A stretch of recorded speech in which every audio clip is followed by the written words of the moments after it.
Hello guys, welcome back to my channel. আশা করি তোমরা ভালো আছো। আমিও খুব ভালো আছি গাইজ। তো দেখতেই পাচ্ছ খুব সুন্দর রোদ উঠেছে। আর ঠান্ডা দিনে রোদ উঠলেই কাম বেড়ে যায়। সেটা হলো ল্যাপ, কম্বল, ব্ল্যাঙ্কেট ইত্যাদি সমস্ত কিছু রোদ্রু দিতে হয়। আর ঠান্ডা দিন আসলে তো দিতেই হবে। তো এখানে আমি ঝটপট করে সমস্ত কাজ সেরে নিচ্ছিলাম। আর এদিকে বাবা এসে পড়েছে বাজার থেকে, বাজার নিয়ে। তো এখানে মা বসে সবজিগুলো আমাকে কেটে দিচ্ছিল। আর বাবা এনেছে 2 রকম মাছ।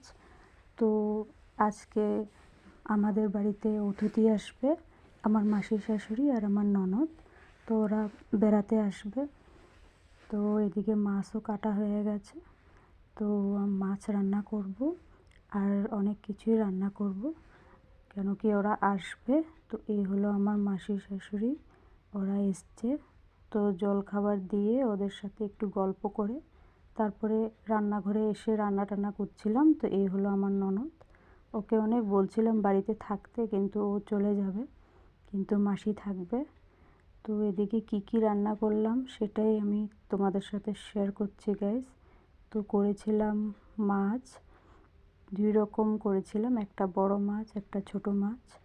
আর ছিল ফুলকপির তরকারি, শাক, মাছের তেল, ডাল আর অনেকটি কিছু ছিল। তো সেটাই তোমাদের সাথে শেয়ার করলাম। তোমাদের যদি ভালো লেগে থাকে আজকের ব্লগটা, নিশ্চয়ই লাইক, কমেন্ট, শেয়ার করতে একদম ভুলো না।